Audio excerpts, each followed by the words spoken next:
What the hell is up, my dominators? It is Patrick. I'm sure you guys all know me. I got a huge educational video I want to share with you guys and kind of break some of the negative mindsets around mortgage rates, interest rates for your home on mortgages. Is it a bad market? Should I be buying a home? Homes are too expensive. I don't want to pay that much. On and on and on and on, because that's a lot of what we're seeing in the media today, and especially the housing crash is coming and the crash is coming. I put out a video earlier this week basically talking about mortgage rates today and where they're going in the future. And that's going to dictate a lot of what we're seeing in the housing market. The other side I didn't touch on is, why is there not going to be a housing crash where prices depreciate, homes drop 20% like we saw in 2008? The difference is we have a shortage of homes. And in 2008, we had a surplus of homes. So even if people lose their job, even if the economy goes terrible, we will only see either zero appreciation or a slight dip. And that is because there's just simply not enough single-family homes in the market today for people to buy. There are half the amount of homes on the market today than there was in 2019. And if you see anything on the media about housing supply coming on in the next 2 years and all this other jazz, a lot of it is talking about the multifamily housing, because multifamily is booming right now. There will be tons and tons of units coming online through all of 2024 as these projects finish up. Well, what we're seeing is that people do not want to live in townhomes and condos with their families. Rents are actually depreciating because of the amount of surplus of apartments available. What is really in short supply and in the highest demand is single family homes, just a typical house on the street. And for all of you, I know you're mostly located in the Northeast. Surprise, surprise, the Northeast in 2023 has appreciated more than any other region across the US. You guys appreciated anywhere between 4 and 8% this year. Even down here in Texas, in one of the hottest markets, Frisco, Texas, they've only seen about 2 to 3% appreciation. So just keep that in mind going in the future. You guys also have the biggest shortage of home supply. They're just not building them anymore. So this video, I'm gonna lay out the mathematical reason on why right now is a good time to buy and the investment gain you will receive by buying a home today. Let's get started. Mortgage rates today, about 7.25%, right? Over the next 2 years in 2025, we expect that to decrease about 1.5%, and that's what all the major players are saying. They might even drop down to 5%. By the end of 2025, we will certainly see a 5.5% mortgage rate. That is going to be because if the Fed drops rates, market certainty, recovering from any recessions that happen, all those things are pretty much set in stone. So we have a 1.5% decrease, right? That doesn't seem like a lot on your monthly payment. That might only be a couple $100. If you have an expensive home, it might only be $100, right? If you guys are in a cheaper house, maybe it's a $250,000 house. But what that 1.5% does is increase your total purchasing power for buying a home. If you have a 1% drop in mortgage rates, you have a plus 10% in purchasing power. What does that mean? That means if you were previously approved for a $500K home at 7.25% with a 1% decrease in mortgage rates, now you're at $550,000 home, okay? You're instantly just can afford more home. And that is something that is truly astounding and is why we're going to see appreciation in the home market regardless of what the economy does. Because if the mortgage rates go down, people just simply can afford more.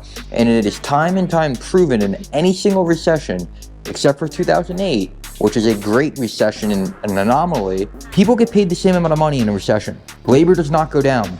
In fact, the poorest people lose their job first. So the people lose their job first, they're the laborers. They're not the people making $80, $100, $150, $250, $350,000 a year. So the actual demand for most houses in America will stay exactly the same. People will be able to afford the exact same amount because rich people don't lose their jobs first. It's the poor people. Sad truth. So that's why even if there's a recession, home prices will probably not go down. And what that does going into 2024, 2025, whenever we're on the other side of it, if it happens, you have a 10% gap to fill now. Just like in 2021 and 2022, when mortgage rates shot down and there's money printed, there was a gap in what people can afford, and that's why home prices went bananas. Well, now you have a gap in affordability, and people will literally go as high as they can afford each month for a home. And that is why we're gonna see a home appreciation. Now that we covered where we're going in the future, it's time for a little bit of math. One of the biggest things we have to understand is the concept of purchasing a home now and paying more for it to make more money in the future. I know, kind of hard to understand, right? Here's the simple truth. I want to prove it by math, right? So you pay more now per month, so that way your net worth goes up in the future. If you have a 7.25% interest rate, you're going to be paying about $71,000 in interest. If you have a 5.5% mortgage, you have a $54,000 in interest with a difference, that's called a delta, it's mathematical. It's my engineering background getting out on me, of $17,500. Okay, so I know what a lot of you are thinking, well, I'm gonna wait 2 years so I don't have to spend an extra $17,000 in interest because I'm just giving someone my money.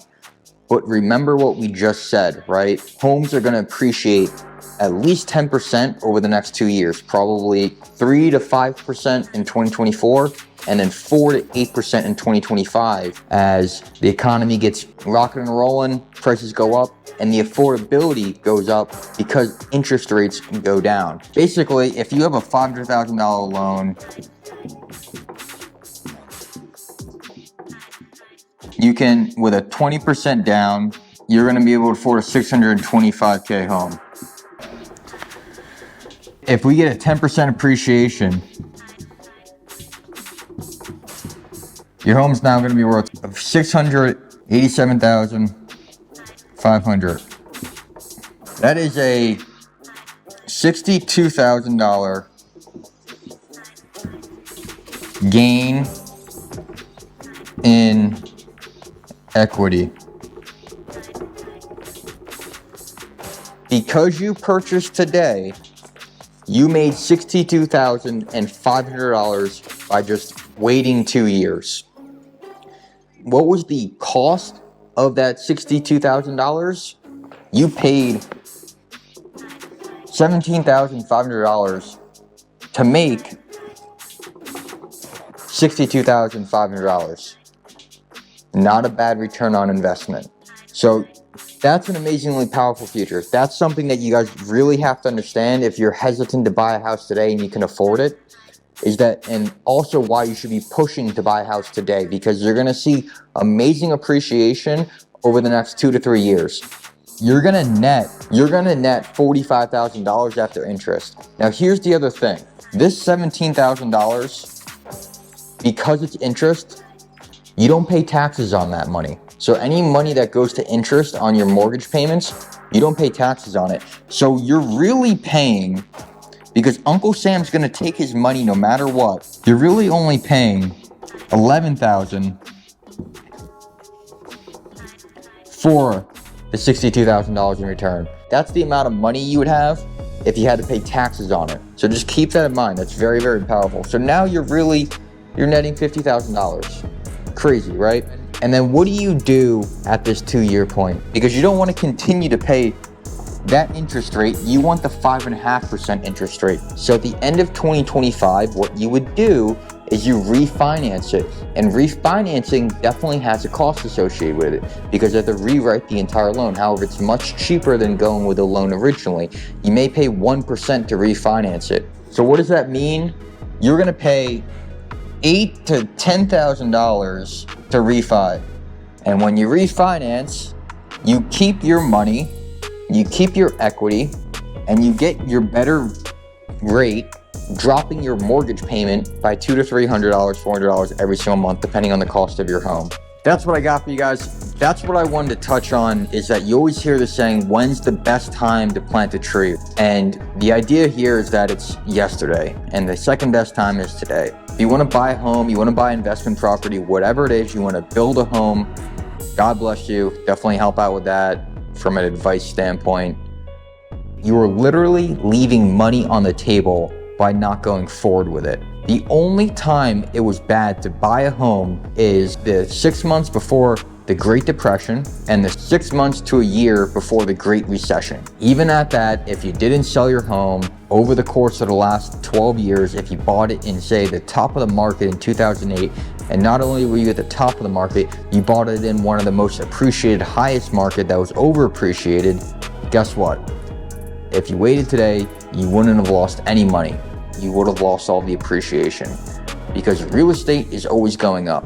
So you're gonna hear articles like, oh, a housing price is gonna come down in 10 years. No. Housing prices are gonna come down when there's more houses on the market. No, because the simple truth is, right now, because of the rates and the shitty market for actually financing deals, home builders have stopped building homes pretty much. They have put a pause to it.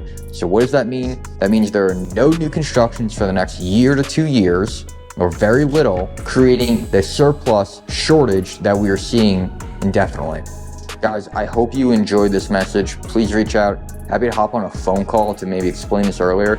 Like I said, that video about interest rates that I put out in the group last week, gonna be super powerful to really help explain all this.